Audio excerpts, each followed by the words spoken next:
Greetings, everyone, and welcome to another episode of Defining Dad Bod's Transformation Tuesday.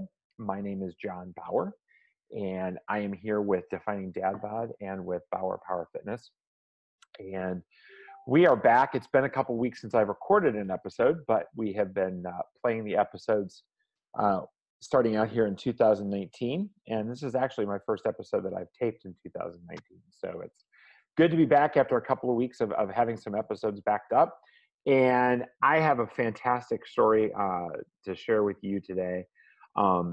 We've had many stories where we've talked of weight loss, and obviously fitness comes in different shapes and sizes, and we've talked about that before. There's weight loss, there's weight gain, there's muscle gain, there's training for certain sports. Fitness comes in a lot of different ways, but this is truly a fantastic weight loss story, and it's kind of fun because I suspect that this weight loss story is not over. So this may be a story that someday in the future we may revisit. And so with that, Damian, I want to welcome you. I want to thank you for taking the time to sit down with me and chat with me and share your story. Damian, I do think out of all the stories that I've done, and I've been doing this for just shy of a year now, I think probably this is the most drastic change that we've ever talked about. And I don't want to tell yet, but I kind of want to drop that and get a little drama going. But I think this is probably the most drastic change that we've had the privilege of hearing about. And so, Damian, I always do this, and this is kind of where I start. I'd love for you just to kind of introduce yourself, where you're at, and what you do, your family, things like that, and then we will jump a little bit into your background. So give us kind of a lowdown of who you are and where you're at. Well, my name is Damian Coby. I'm 37 years old. I'm from Warrenton, Missouri, just outside of St. Louis. I'm a UAW auto worker for General Motors here in Wentzville, Missouri. Built the beautiful Colorado Canyon trucks and the big old full-size vans. I moved to Missouri I came to Missouri in 2001, 2002. Moved here from Texas, where I had spent 20-something years of my life down there. And then started all fresh and brand new up here. And what are your family situations? Give us a little bit of details of who y'all got out there in Warrenton. It's me and my wife and my soon-to-be 3-year-old son. As of yesterday, 17-year-old daughter. She lives in Oklahoma with my mother-in-law and father-in-law. But that was a choice that we made as a family, and she decided she wanted to stay, so we weren't going to make her change everything to move out here. So my wife, a stay-at-home mom, she makes regular trips back home with my son, and they go to goat shows, things like that, because that's what my daughter does. Okay. She shows her own goats. She does FFA, all of that. Wow. Oh, yeah. So are you a farm kid by nature then?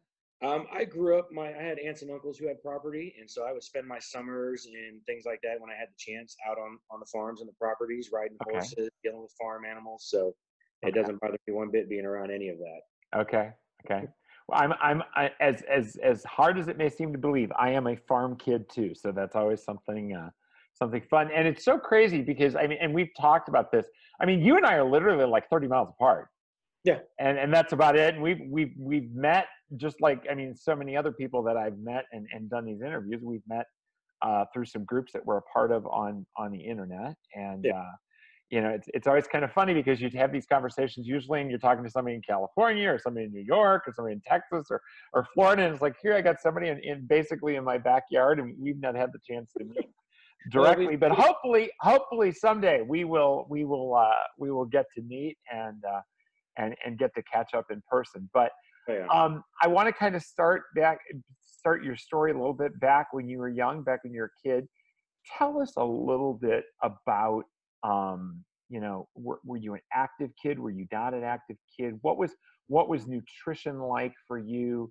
I'm presuming if you're coming from a smaller community that it's a real different culture than a lot of people are used to as far as nutrition and activity. So kind of fill us in on what life was like for you. Where I grew up in South Texas, 45 miles south of Houston. We were actually quite a decently large town. We had, I think, 35,000, 40,000 people. I Okay. mean, high school that I went to was considered a big boy 5A. And for anybody that knows anything like that, what they were referring to is if they ever made a 6A class, our school was big enough to jump immediately to the 6A Oh, class. wow. Okay. It was one of over, I think, 1,100 or so in my graduating class if I would Oh, have graduated wow. from Okay. Texas. Okay. And so, but as for childhood, I mean, we were active. I played football, I played baseball up until I cracked my eye socket. Took a line drive. After that happened, Ow. I'm getting back in the batter's box. It was really weird. I got hit at third base, but couldn't get back in the batter's box. Ow. Football, though, I played football from the time I was in second grade till I was a senior in high school. I suffered 4 shattered wrists, a busted neck, multiple cuts and bruises and things. I got laid up in a hospital bed for several hours for a hit to the neck one time. And but down there for us, football is it's either you ride the bench or you play. Hurt Yeah. and means sideline or your starting position. Yeah. And it helped that my stepfather had graduated from that high school. All of my friends and our fathers were the last team to win a state championship for that high school. And so there was a lot of things on our shoulders, and a lot of us, we played injured well beyond what we should have ever played. I mean, I got a friend of mine. He was a real good friend that after high school, we weren't out of high school maybe 5 or 6 years. He had to have knee surgery on both his knees Wow. because we played hurt so often that it destroyed him. I had another friend. He couldn't play football anymore because his anxiety was so bad. He would just puke uncontrollably before a game. Ulcers became so horrid for him in high school. Mm. I mean, it was that type of pressure. And I look back now, I mean, I wouldn't change it. Yeah. It would change who I am today, is Yeah. how I look at it. Yeah. Would I let my What? son, my daughter do it? I tell them if you're hurt, you're injured, you say something. Yeah. Don't try to impress anybody. You make sure you're okay. And then you never tell them the stories of what you did, because then they're going to be like, well, that's not what you did, Dad. And I tell them the stories of what I did Yeah. because I want them to think that I'm just saying it because I don't want them to get hurt. Right. I'm saying it because I don't want them to end up like me at 37 years old and I have issues with my knees, my wrists, Yeah. my ankles. Yeah. Yeah. And then you compound that on what we're going to get into here Yeah. shortly. That really didn't help Yeah. my situation. Yeah.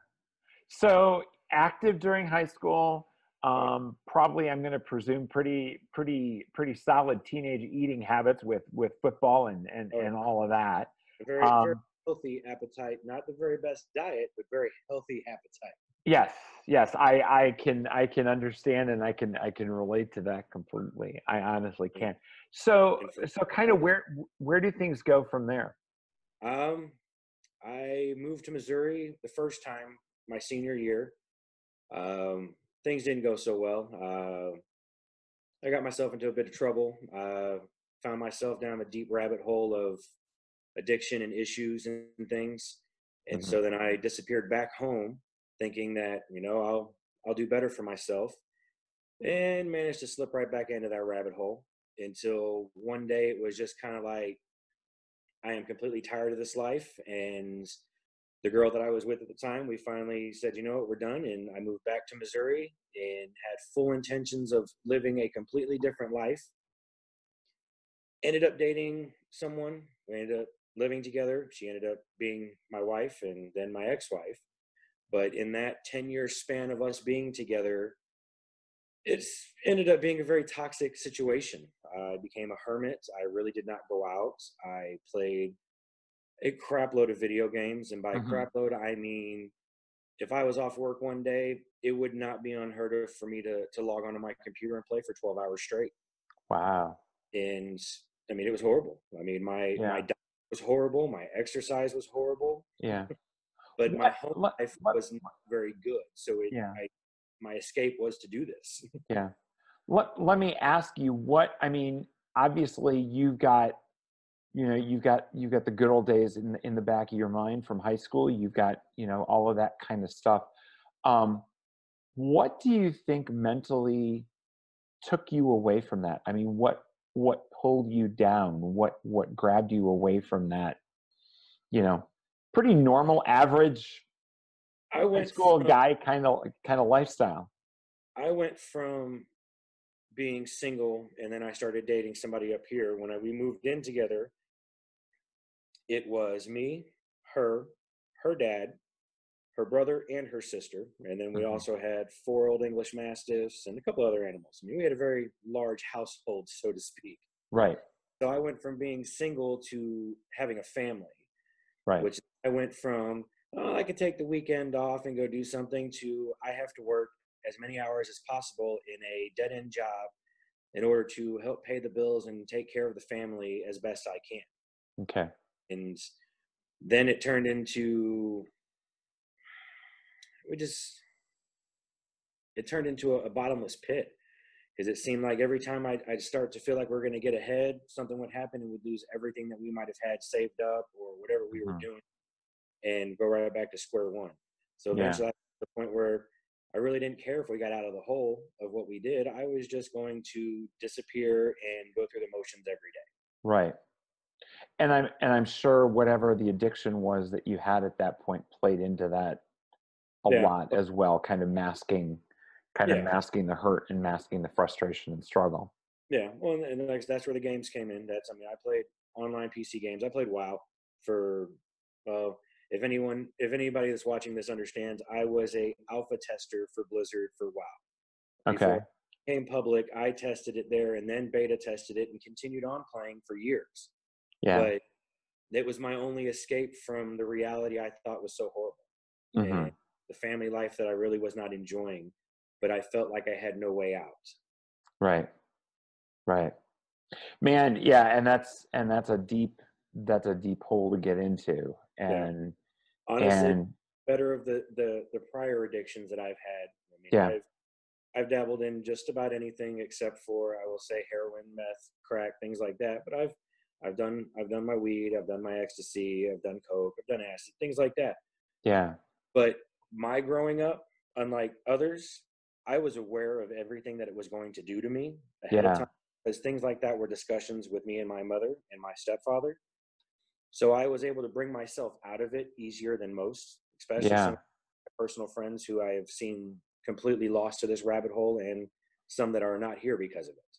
yeah, So I was lucky, as I had a family being younger to understand these things. yeah, If I looked at it, I could be doing that, or I could be playing on a computer. right, Not killing me, and for what I was seeing, this one wasn't killing me. So I right, PC, right, and it wasn't killing me up front, but it was slowly doing it. That's yeah, for yeah.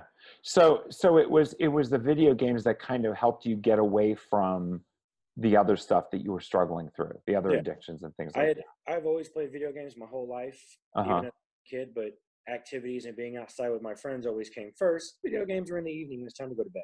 Sure. I got older, video games were okay. After I get off of work, I'm going to play games. Then it became, I just don't enjoy anything. I just want to drown myself in video games to Mhm. escape to my alternate reality where people enjoy my company, where my household does Yeah. Wow. So along with that, I mean, obviously you've talked about many unhealthy habits. not. Yeah. I mean, you're talking about drugs. You're talking about a lot of downtime, a lot of video time. Yeah. Um, where do you go mentally as far as staying fit? I did not. I worked at a quick lube place, and then I worked at a tire shop. Any activity I had was anything I did in the shops. That really was it. Anything after that, when I got home, it was nothing. I Yeah, sat in a computer chair, or I laid in a bed. yeah, yeah. Yeah, fitness was not a priority whatsoever. Right, And going into the relationship, I was around, I think I say about 180 pounds, 36-inch waist, 34, 36, right in there, depending. right. That was where I was at going into the relationship. Okay. And this is what year? That was 2002, Okay. was going into the relationship. Because Okay. the divorce happened in 2012. So yeah. It was a 10-year relationship almost on the money. Okay. And what happened when you're starting at that point? uh, I ended up ballooning up and never really seeing it at all. I didn't realize how much weight I was putting on, how sickly I was looking in the face. I noticed the fatigue and the exhaustion, but I just kind of brushed it off. Mm-hmm. I just kind of ignored it and just kept going about my business Mm-hmm. until 2010, when I met up for my 10-year high school reunion. And after the reunion, somebody posted a picture, which is one that I shared with you. Yeah. And then I saw that and I was kind of taken back because I did not realize how big I was. And then a few months later, it was the first of the year, I decided I was going to do something, and I was taking a shower, and I just happened to look in the mirror, and I just looked at myself and could not realize how big I was. Yeah. By that point, I was also paying for my now ex-wife to be a personal trainer. So I was learning as much as she was because I was reading all the books. I was doing all the stuff. I could have taken the test and done it myself as well. And so we got into a bit of an argument, so to speak. And she challenged me, saying, because I told her I could lose the weight if I really knuckled down and did it. And she laughed at me. She said, "This is not possible." She goes, "You can't do it." So about 2 weeks into my workout, where I'd do 10 miles a day on a treadmill nonstop. Wow. And that was on top of whatever I worked and walked during the day at work as well. Because by that point I was a service manager. So I would walk up and down a 10-bay shop multiple times a day Okay. in a matter of 8 to 10 hours, depending on how long I was there. Okay. So 2 weeks or so into my workout, I finally decided to step on a scale. And was still a bit disgusted at myself even more because I had not stepped on a scale in years. Yeah. And 2 weeks into this workout, I was 495 pounds Wow. with a 54-inch waist. Wow. I was huge. And I was utterly disgusted, but at the same time, eerily motivated in a sense. Yeah. And I say eerily because I wasn't being driven, but at the same time, I wanted to. I mean, I had grown up with coaches drilling you and motivating you and running you and doing everything, that I had to be my own coach all of a sudden. I had to motivate myself all of a sudden. I didn't Right. have pushing me, and I Yeah. didn't really have much support on the backside of it other than, "Oh, wow, hey, looks like you are losing some weight. Congratulations." Mm. So that pushed me even harder. And I changed my diet. I changed everything. I mean, Yeah. 180 degrees. I stopped playing games. I worked out. I did low impact workouts. I wasn't about the lifting heavy weights or anything like that. I would Right. do, like, if I got on a leg press machine, I'd Mm-hmm. throw 150, 200 pounds on there, and I'd do it 100 times. Yeah. And Yeah. that was my normal, just low impact for my legs, because I've Yeah. always had upper body. Upper body, on the other hand, not so much. But I'd throw 50, whatever I could handle with high reps, and I'd knock out 100, 200 reps, whatever I had to do to make sure I felt like I got a good workout. Right. And then I'd still do my 10 miles on the treadmill. Wow. So let's back this up a little bit, because there's a lot of pieces to this puzzle. I mean, there's the nutrition piece, there's the health piece. Another piece I want to get to at some point is I want to talk about quitting the video games, because I can imagine that was a bit of a challenge in and of itself, on top of the food and on top of the fitness. It sounds like, from what you're telling me, though, that the first switch you made was the fitness, was starting to get active. Yes. Was that easy or was that hard? It was difficult in the beginning because I was so used to just doing nothing. Yeah. And so then now I'm getting off of work and going to make myself go to the gym. Mm-hmm. And then that slowly turned into getting off of work and just going straight to the gym. Not even Right. going straight to the gym. Right. And or getting up in the morning, depending on what time I went to work, go to the gym, take a shower there, go to work. Mm-hmm. It was a slow process. It took me a few months to get into the routine of things. And then even on my days off, uh, uh, Bromslick Park, you know where that is? Yes. Oh, yes. Yes. I love Bromelsick. I love Bromelsick Park. That is a great mountain bike track. Well, I would go out there and I would walk the whole outer trail. Oh, wow.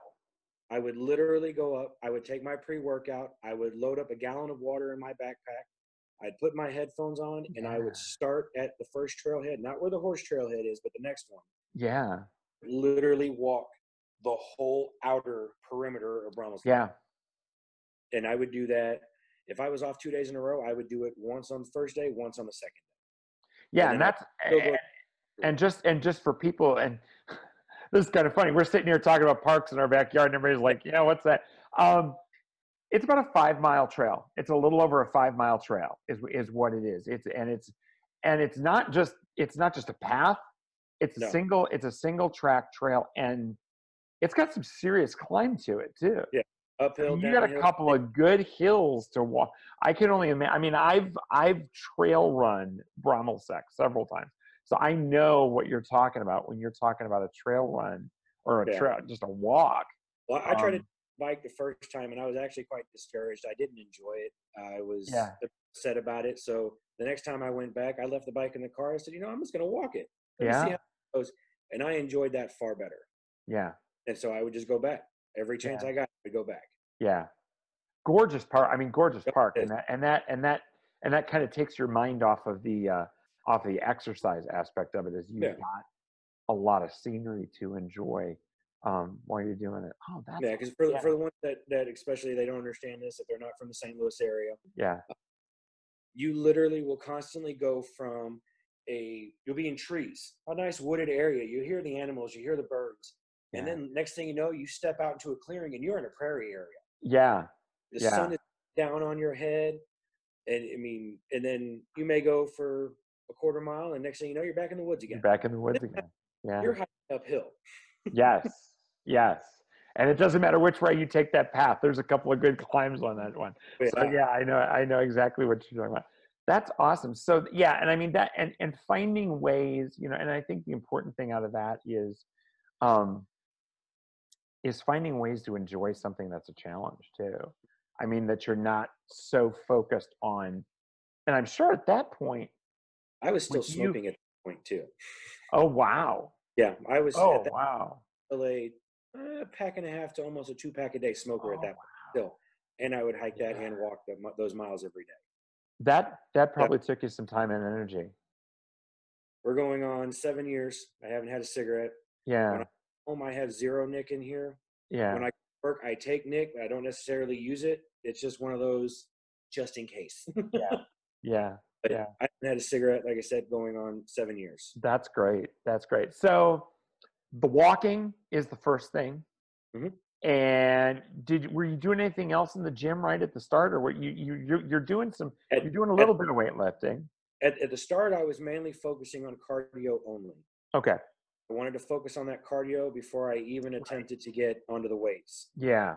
Then after probably about 2 months, 3 months, where I really felt good with my cardio, then I started to incorporate weights at the same time. Okay. That's when I would do 2 or 3 miles, and then I'd go do leg presses, and then I'd come back and do the rest of my 7 miles. Or I would jump off and I would go do work curls, or I'd do bench press, or anything, and then I would come back and finish, and I would incorporate that back and forth into my workout.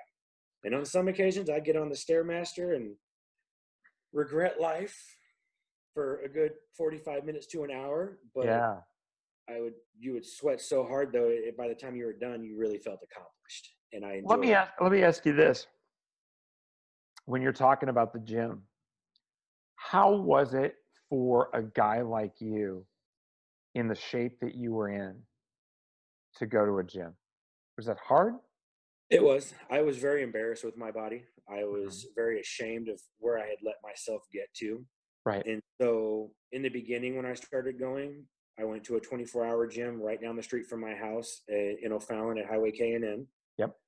And I would go when I knew no one would be in there. And if anyone Yeah. was in there, they would be so focused on their own little workout, they'd have no idea somebody else was Right. in Yeah. there. And that was also, that took me probably 5 to 6 months before I felt comfortable, even after all the weight I had lost up to that point, before I even felt comfortable going into a gym when I knew they were busy.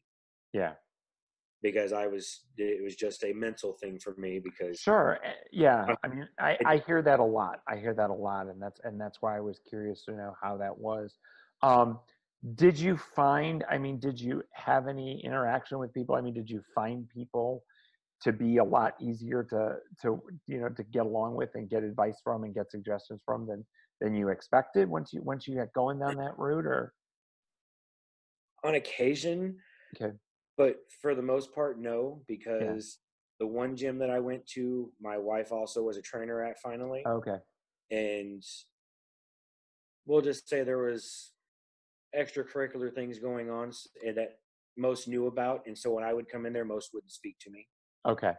because no one wanted to slip up and be the one to tell the husband something's going on behind his back. Oh man. So yeah.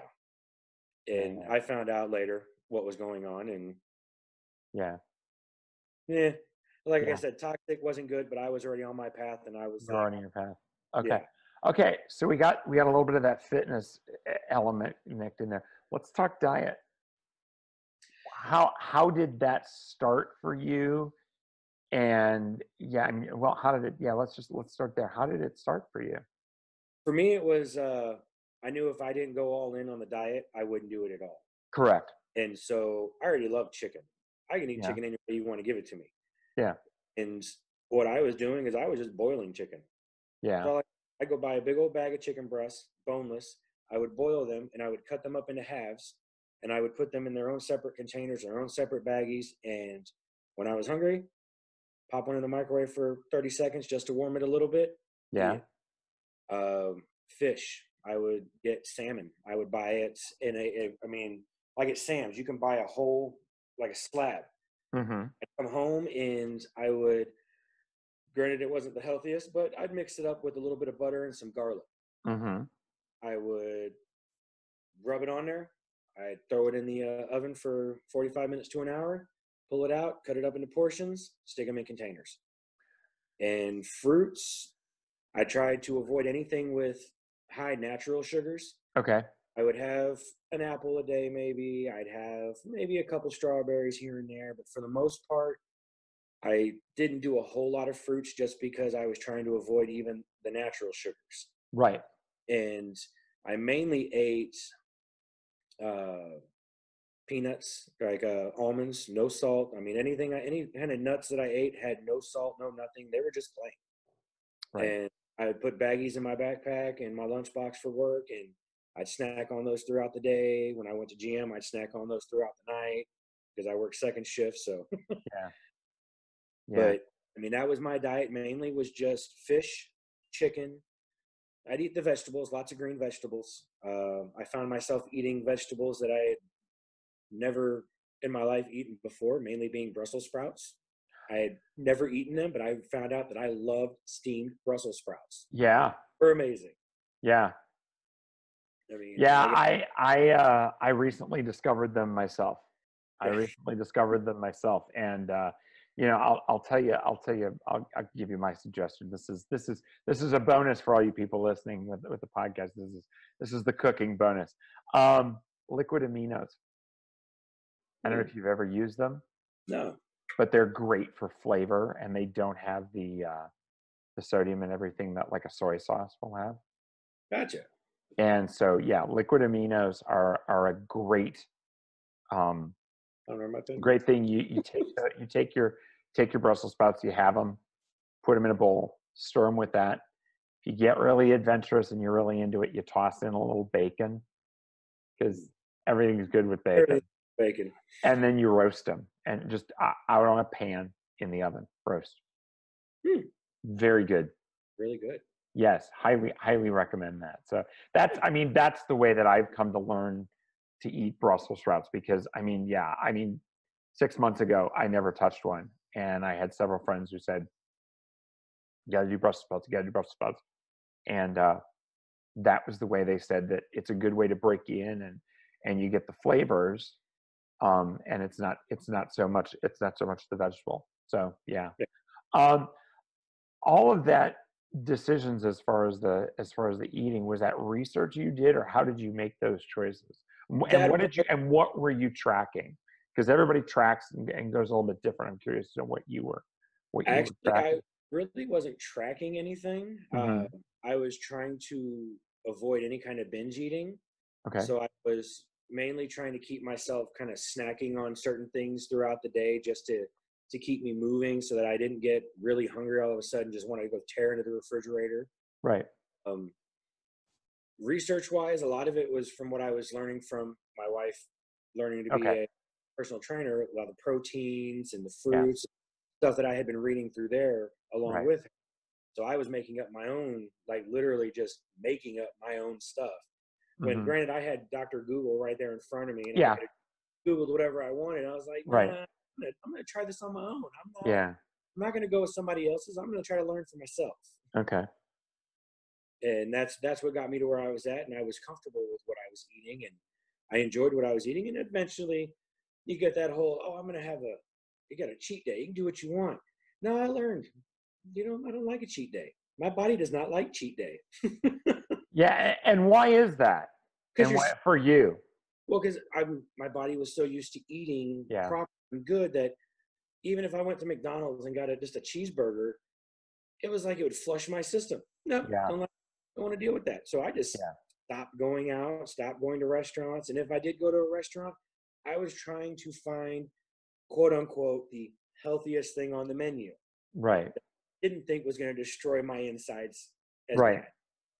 And so then usually just find me eating salads if we went somewhere like that. I was Yeah. that, oh, hey, it's the rabbit. Yeah. That's funny. That's funny. So you got that. Now, let me ask you, the video games. Mhm. How hard was it to give those up? I didn't give them up Okay. 100%. I just did not dedicate any large chunks of time whatsoever. I turned off my PC. I walked away from the group of people that I had been playing with for years.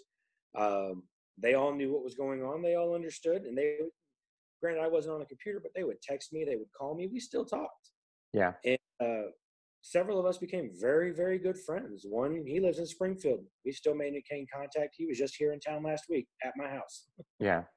He's an amazing guy. Him and his wife both. Yeah. And what I did is I picked up my controller for like my Xbox or my PlayStation. Because I looked at it this way, say I'm just sitting there playing, all of a sudden I'm like, I want to hit the trail, power button, walk out the door. Simple as that. I didn't have to explain to nobody, oh man, hey, I got something to go do. Turn it off, walk out the door. No questions asked, no one to question me on what I'm doing. And I just left. And Wow. I enjoyed that because all of a sudden I had freedom. I could do Yeah. whatever I wanted to, and I wasn't bound to my computer chair and my computer. And like I said, it was difficult. It was. There was times I really wanted to fire up my computer and play with my friends, and then I'm like, nope, nope, nope. I've come too far. I got to keep going. Yeah. Most of them, we still maintain contact through the phone, through Facebook, all that fun stuff. Right. Right. So, Just as you talking about it, that's just as much willpower as, controlling your diet or controlling your fitness.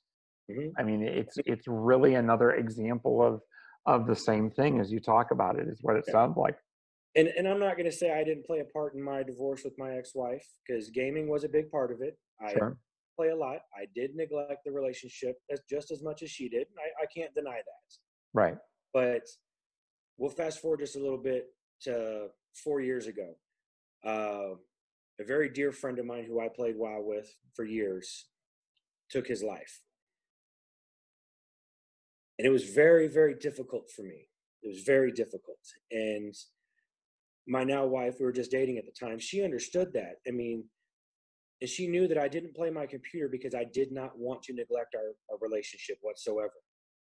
She looks at me and tells me, fix your computer, get on there, and talk to your friends. And I'm not gonna lie, it's probably at that moment I realized I had to marry this woman. But I had we're talking even years after, few years after I had already stopped playing my PC. I still had it in my mind. I did not need to pick up my PC because I did not want to fall back into old habits. Mm-hmm. And it was her push to, this. Your home life is good. You enjoy your home life. You can control this. I fired up my PC at that point, and it would have been probably the first time in 5 years that I had fired up my PC and logged on and talked with old friends that I hadn't talked to in years. The ones that didn't text and call and message like that. Mm-hmm. And I'm not going to lie, I enjoyed their company for a little bit. And then I was like, this isn't my world no more. I don't want to be here. Yeah. And so now I log onto my PC just to pay bills or check stuff out, get all my work stuff for our websites and stuff. But that's it. Yeah. I don't play PC games at all. I play on my console, but I don't play PC. So you started this journey in 2012, Mm-hmm. and we're now in 2019. Tell us where the journey took you in that period of time. Where would you like to go on that one? We were talking wherever you want to. This is about your story. Where the journey took me is, at one point I got myself all the way down to 240, 250 pounds roughly. Wow. That range. Literally half of you. Yes. I got back down to a 36-inch waist. And then my wife got pregnant because after the divorce, I did get remarried. And in the process of not only marrying my wife, I gained a beautiful daughter. And now we have a wonderful son. But while she was pregnant with my son, I had the sympathy gains as well. Whatever we all do. We ended up, we'd eat whatever. And I ballooned back up to about 325. And after she had the baby, I told myself and I told her, we got to do something. And she even agreed, we need to do something. We need to get our weight back down. We need to get this back in check, or it's going to spiral out on us real hard. And I got myself back down to, I bounce right now between 270 and 280. It seems like I'll hit 270 and I'll start to go below, and then I spring back up again. But I don't ever pass 280. I just kind of float in that 10-pound range. Right. Wife, she has, over the course of the last 3 years, she has lost roughly, I think, 50 to 65 pounds. Wow, that's fantastic. And for all you guys out there, don't ever let your wife tell you, I'm ugly, I'm big, I'm ugly. No. I tell my wife every day, you're beautiful and I love you. And she laughs at me, but I tell her, would I really want to give you a hug? Would I really want to be on you? Would I really want to snuggle with you if I didn't love you for who you are? And some guys got to remember that, honestly. Yes. I didn't. It makes a huge difference in absolutely. Not only your self-esteem, but your spouse's self-esteem. Yes. So that's something I've learned over the years, as well as over my journey, as well as to listen, to pay attention to your significant other, because they are going to be your biggest motivator and your biggest fan. And I will say that my wife is a huge motivator and fan. And so then we go to where we're at now. Again, I'm fluctuating at the 280. I just recently had a vasectomy last week. Once I'm finished with that, I'm actually going to go back to my doctor. I want to actually get all my hormone levels and things checked, make sure my testosterone levels are good. I'm not in fear of anything. I just want to be on the safe side. Sure. I've got 2 kids, a family. When I was younger, I didn't think about my mortality. Now, right, I want to make sure I'm there to be there for the big things. So I want to get everything checked, make sure I'm in good working order. Yeah. But other than that, mental state and physical state are much better in my life. I mean, the fitness journey took me somewhere that I really did not expect it to take me. The divorce was difficult. The divorce was rough. A random text to a friend who I had known for years turned into a long distance relationship, which then turned into a marriage. Yeah. And I mean, that's kind of crazy. I mean, yeah. I do my gaming still. Like my wife's out of town right now. I game, and she knows that, and she laughs, but she goes, "All right, I'm leaving next week. You get all the game time you want." But like right now, with it being winter, I had put up in one of the dads groups that we're in. Hey, does anybody want to go play some disc golf? Because that I forgot to tell that. That is something that I do now. That is another one of my big fitness things now. Is a good friend of mine was, come on, man, you got to come play. You got to come play. And we were out there at Quail Ridge in Wentzville, Missouri, and did 18 holes, and I was hooked. I mean, I went out the next. What about it hooked you? What about it hooked you? It makes you think. It makes you learn. You have to be able to learn your disc, because every disc has a different flight pattern. It's just like a golf ball or a golf club. Right. Everything does something different. Yeah. And you have to learn your own stuff. Yeah. My buddy, he throws forehand. He throws normal. I throw sidearm. It does not matter if I'm driving, if I'm using a mid-range, or if I'm putting. I throw sidearm. I flick it, whatever they want, whatever anybody wants to call it. Sidearm, flick, whatever. Yeah. And over the course of the first year of playing, I learned more about my upper body than I had never known in my life, and how much you use your core. Yeah. I mean, it's like baseball. When you're going to throw, you're throwing from your core. Yeah. Just with disc golf, when you go to throw off that tee pad, you are throwing with your core. And I learned a lot, and I enjoyed it. And it was a friend of mine and his sons, and we started going every Sunday. Every Sunday morning, we went and played disc golf, whether it be down in Jefferson Barracks or Creve Coeur, or down by him in down SoCo. I can't think of where he's at right now. North County, we'd go to a couple different disc golf courses in North County, one by the airport that used to be an old neighborhood, which is the longest course I've ever done in my life. You want to get some miles racked up, you go play that course. It'll kill you.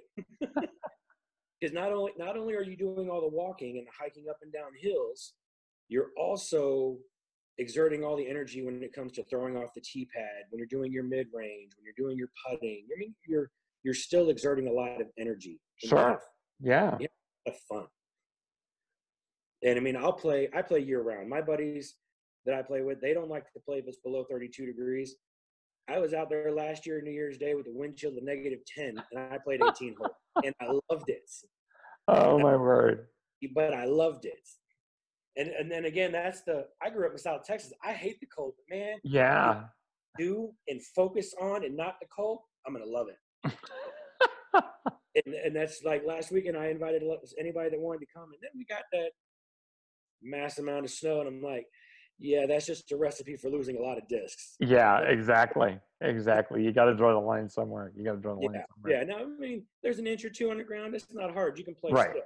That much snow, losing everything. Yeah. When you get into the 8 to 10 to 12 range, that's a little bit different story. That's a little bit different. But that is what I do now for my energy, exerting my energy. And I mean, a normal 18-hole course on a simple day is close to 5, almost 6 miles. Yeah. Just walking. Now, that's just counting the steps. That's not just like Bromslick. That's not counting the uphill, the downhill. Oh man, my disc went over there. Well, let me go walk out in the middle of nowhere and find it. Yeah, exactly. So are you as strict now with your diet? I mean, you obviously want to lose more. Are you still as strict with your diet? No, that kind of went to the wayside when she got pregnant. We really didn't fully recover from it. We've gotten a lot better over the 3 years on our diet. We really do not do a lot of fast food. We try to cook as much as we can. But me and my wife have both discussed that. That's something that's going to change again here soon, where we're going to really kind of knuckle down on our diet a bit more. Yeah. So that more proteins, more better. Yeah. Yeah. We're and what about the fitness other than the golf? I mean, or the disc golf? Are you in the gym as much, or? No, I get my 10 miles a day in almost just at work. Okay. I am on my feet, and I am moving from 6:30 in the morning until 2:30, 3 o'clock in the afternoon, nonstop. Yeah. Water-wise, like I was telling you earlier, I keep a 64-ounce water with me at home and at work, and I will drink upwards of 7 to 8 of these a day. That's incredible. That's And incredible. that was, I drank nothing but water. I mean, I Yeah. drank nothing but sodas and junk before. Now, Yeah. really, the only thing I drink is water. If we go out somewhere, I'll have tea. Yeah. I don't want soda, but I'll have tea. Yeah. I mean, Yeah. it's one of those things that is stuck throughout everything. Yeah. And then smoking, I mean, in 2013, the end of 2012, beginning of 2013, was right about the point of the divorce. Things were not good. And I was smoking 3 packs a day. Yeah. I was literally smoking 2 cartons of cigarettes a week. And one carton was on Friday, Saturday, and Sunday. The other carton was Monday through Thursday into Friday. Wow. And a friend of mine told me about vaping, and I went that route and I tried it. And eventually, your body tells you you can't. There's too much nicotine, so you start backing down on your own. Yeah. And now, I mean, I'm to the point where I really don't have nicotine at Yeah. all. Good. And for me, I enjoyed the motion of smoking when I smoked, the Hmm. inhale, the exhale, all of that. Vaping, I will say this. I can name the 4 things in mine. I couldn't name the 2600 or whatever in my cigarette. I'm not saying that it's a 100% healthier alternative, but Right. I am saying that it's a better alternative. Yeah. I mean, I used to get sick, like real bad sick, upper respiratory infection, cough, things like that, twice, 3 times a year, bad. And back then I didn't have insurance, so I would just Robitussin or Coricidin or Mucinex, whatever I had to take. Yeah. So I would go to the doctor and pay an outrageous bill. Yeah. In the last 6 years, I think I've gotten sick 3 times in the last 6 years. Wow. And 2 of them were the flu, just basic flu, and the other one I actually got an infection, and don't understand how it happened, but it happened. And you know what? I went to the doctor, got it taken care of, and I was done. Yeah. But I went from 2 to 3 times a year to 3 times in the last 6 years. Yeah. That's And great. that, not only was it the stop smoking, but it was also the better with my diet, my health, my eating, Right. my exercise. Sure. Immune system had built itself back up, Hmm. and I was healthy. Sure. Sure. Sure. So, Um, what effect or what influence have you found that your journey has had on those around you? I'm sure, I mean, your 17-year-old daughter has certainly watched this unfold. yes. Your rest of your family has watched this unfold. What kind of effect has it had on everyone? Um, my daughter knows that I struggled in the past, and I try to do whatever I can to be healthier and just to be a better person in general. Hmm. Um, my wife knows that I'm very driven, and as long as I've got the full support, especially with her, Hmm. we'll do anything, Yeah. and we'll do anything on top of that. Yeah. Um, so I think that's why we're both really on the same page of getting healthier and getting better and Yeah. losing more, both of us. Um, my little brother, I'm not 100%. What I do know is that the boy is an ox. He is healthy. He is the starting third baseman for the River City Rascals. Oh, cool. Yes, he took a full ride scholarship to play baseball for SLU. I mean, the kid is driven, and he is driven very hard. And me and him do a lot of talking, especially once I lost a lot of my weight. Hmm. I did a lot of talking with him, a lot of motivation, a lot of trying to make sure he stays focused, Yeah. especially with his sports. I always tell him, just like I tell my daughter when she shows her goats, breathe, relax, and have fun. Because if you're not having fun, you're not going to enjoy it, and you're not going to do well. It's That's simple. right. That's right. And even now, my little brother's in his mid-20s playing baseball. And before every game, I do my best before every game to send him that text if I don't get a chance to speak to him. That's And tell great. him and breathe. I mean, but I don't think me and him would be where we're at with that had it not been for my weight loss. Because Yeah. I wouldn't be as active as I was. I would not be at all the games. I would not be doing everything I could. Right. So, Right. as for my sister, she does her own thing. She really does. I really couldn't tell you yay or nay as to how it has affected her, just Right. because she doesn't talk about any of that stuff much at all. Yeah. Yeah. Well, man, this has been a great story. It's an incredible accomplishment what you have done. Like I say, we've not ever had a conversation with anybody who's lost as much, who's changed as much as you have. And I mean, you've really done a lot of it on your own, and I Yeah. think that's just an amazing accomplishment. It's just, it's inspiring, and it's encouraging, and I think there are so many people, and hopefully somebody who's hearing this is one of those people. Either they think that, it's just they're too far gone, and there's really no such thing. There's really no such thing. It's simply making a few simple choices, and it's like you said, you did not make any drastic changes. I mean, you changed your diet to something clean. You stayed active. You weren't doing anything crazy for athletics. You're walking, and that's, you're walking, and you're playing disc golf. I mean, those are very basic activities for anybody. Mhm.